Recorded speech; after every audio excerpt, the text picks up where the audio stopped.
హైదరాబాద్ లోపల ఉండే కాలుష్య కారక పరిశ్రమలుంటే వాటిని ముఖ్యంగా ఫార్మా ఇండస్ట్రీని తరలించడానికే పెద్దలు కేసీఆర్ గారు ఫార్మా సిటీ అని పెట్టిండ్రు. కొత్త టెక్నాలజీతో కొత్త ప్రాంతంలో కాలుష్యం రాకుండా ఉన్న కాలుష్యాన్ని అరికడుతూ వాటిని అక్కడ తరలించి మరి ఇక్కడ ఉండే ఈ ల్యాండ్ అవసరమైతే 50% గవర్నమెంట్ తీసుకోవాలనేది మా ప్రభుత్వం యొక్క గత ప్రభుత్వం యొక్క ఆలోచన. కానీ ఈ ప్రభుత్వం ఆలోచన ఏంది?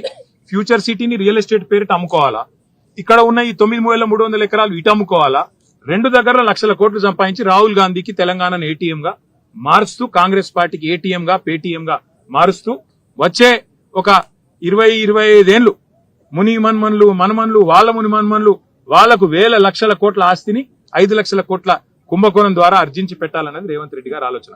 ఇప్పుడు కాకతీయ మెగా టెక్స్టైల్ పార్క్ కి ఎట్లయితే మేము మా ప్రభుత్వంలో భూసేకరణ చేసినామో గతంలో ఈ 21 పారిశ్రామిక వాడల్లో కూడా గత ప్రభుత్వాలు అట్లే భూసేకరణ చేసినాయి. రైతుల దగ్గర ప్రజల దగ్గర రెవెన్యూ భూములు తీసుకున్నాయి. మరి వాటిని ఇయాల నీ అబ్బసొత్తు అన్నట్టు నీ అత్తసొమ్ము అన్నట్టు నువ్వు దానం చేస్తే బీఆర్ఎస్ పార్టీ చూస్తా ఊరుకోదు.